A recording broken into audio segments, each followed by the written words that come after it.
Hey guys, Brian here from TwoWheelObsession.com. Today I'm going to go over my top 7 tools and picks for saving you money while working on your motorcycle in the garage. Number 7 is a high quality ratchet and torque wrench. The ratchet is indispensable. You use this thing all the time on the motorcycle. You don't want one that's going to save you a few bucks in advance but break on you after 10 uses. This is a case of you do get what you pay for. Whether or not you have fancy features like an extending handle and flip rotatable head, anything like that, you just want to make sure that the ratcheting mechanism is backed up by a quality warranty. Having a high quality torque wrench is absolutely indispensable. Every single bolt on your motorcycle, and most vehicles for that matter, have torque specs. It's very important to follow them and be within the correct range. Using a high quality unit with the correct torque range for the application is absolutely critical. Number 6, sockets and Allen wrenches. Obviously, absolutely indispensable for working on any bike. Make sure if you have a metric bike, you have a full metric set of tools. Likewise, if you have an American-made bike, make sure you have not only a high-quality set of metric tools, but also SAE.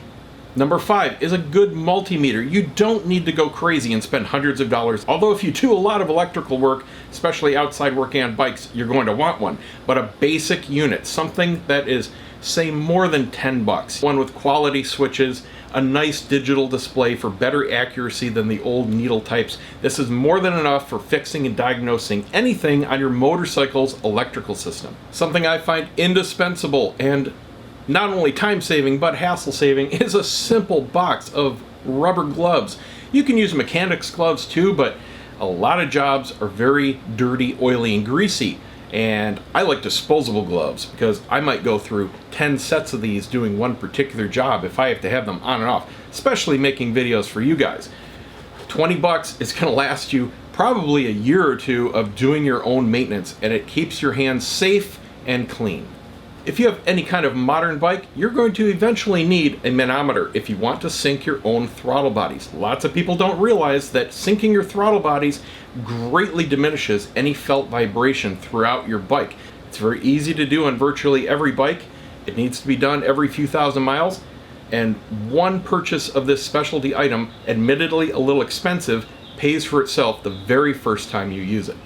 Special spanner tools are often needed and used for things such as setting your suspension preload or torquing your steering bearings. These are very inexpensive, especially nowadays when you can go online shopping, but they're very handy because they are required for regular scheduled maintenance. If you have a new bike, you've got an owner's manual. If you've got a bike that you bought used, pretty much if it's in the last 20 years of production, you can go to the manufacturer's website, download a free PDF copy. The most important thing in here is the scheduled maintenance table. It's always going to be near the front of the book. It also is going to produce all the fluid and torque specs that you need. Very important. But even better is the service manual.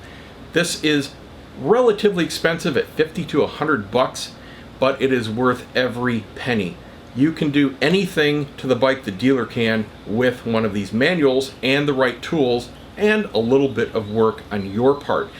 The biggest tip I have for that is the OEM manual is more geared towards the mechanically inclined or the professional mechanic, whereas the third-party manuals, they can be a little bit more explicative and help you through the steps. Can't hurt to have both. I would always recommend the OEM first, then get yourself a third-party manual if you need that extra step of help.